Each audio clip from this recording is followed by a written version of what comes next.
My name's Mia. My life was an endless loop of rent notices, late shifts, and hospital bills.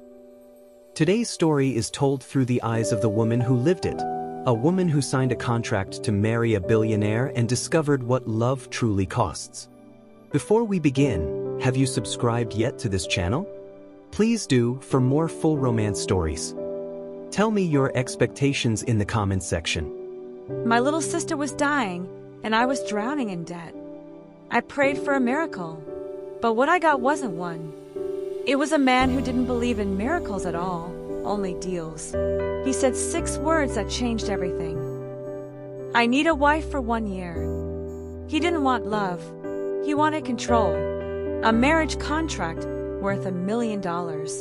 I told myself I could survive anything for 12 months. I was wrong. He was the kind of man who measured everything in profit and power.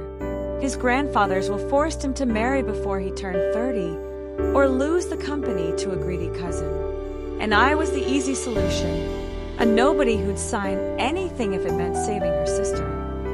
The contract was cold, no affection, no questions, no divorce until the year ended. He even made me sign a confidentiality clause.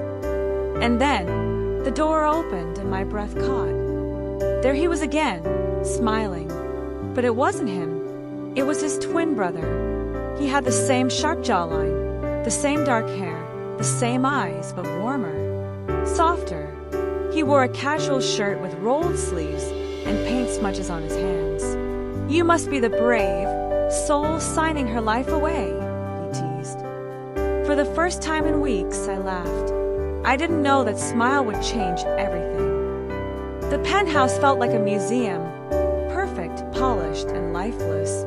Sylvester, my husband, and I played the part. Galas, interviews, public photos. But behind closed doors, we barely spoke. William was different. He painted in the mornings, played piano at night, and noticed everything Sylvester didn't. He remembered I liked cinnamon in my coffee. He asked about my sister. One night, he found me crying in the kitchen. He didn't say a word. He just made hot chocolate and sat beside me. That silence said more than any promise could. That's when I realized the danger. I wasn't just pretending anymore, but secrets don't stay buried for long. He found out Sylvester. He called me into his office one night, calm but furious. He set his phone on the table. A photo of William brushing a leaf from my hair, the caption. "The CEO's wife and his twin. Do you have any idea what you've done?" he asked.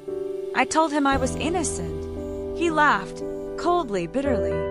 "You're smarter than I thought. Seducing my brother, that's bold." Then he gave me a choice. End it with William, finish the contract and get paid. Or walk away with nothing and let my sister lose her treatment. I chose silence, and it broke me. William knew something was wrong. He followed me one night under the rain. "What did he say to you, Mia?" he asked. I couldn't lie anymore.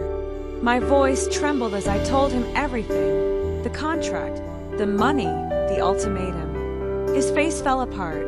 "So I was just part of the deal," he whispered. Before I could explain, he turned and walked away. The rain couldn't hide his tears. I had lost him, and I was still trapped in a marriage built on lies. A week later, the air in the penthouse was suffocating. The annual board meeting was the next day. That night, I heard shouting, "You turned her into a pawn." William's voice shook with anger. "I did what I had to." Sylvester snapped back. Then Sylvester said something that stopped me cold. "I didn't marry for money. I married to protect you." He revealed the truth. A secret clause in their grandfather's will. If Sylvester didn't marry before 30, he wouldn't just lose the company. William's entire art foundation would be dissolved.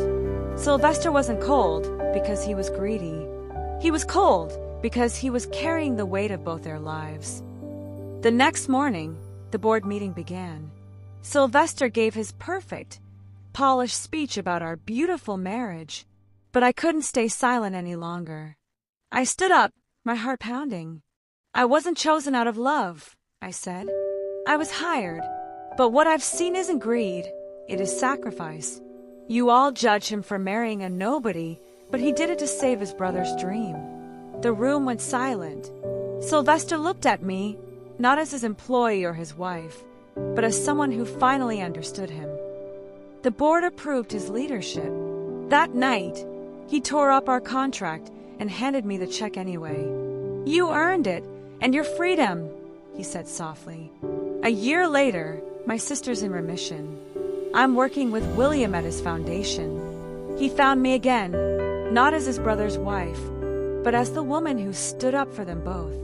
He smiled and said, I thought art healed people, but you did that. So no, I didn't get a billionaire fairy tale. I got something better, love built on truth, not paper. Maybe love isn't something you sign for. Maybe it is something you fight for. Thank you for hanging out with me today. Remember that sometimes you need to fight for love. Don't forget to subscribe and tell me in the comments what you would have done if you were in Mia's place. Until next time, stay lovely and lively.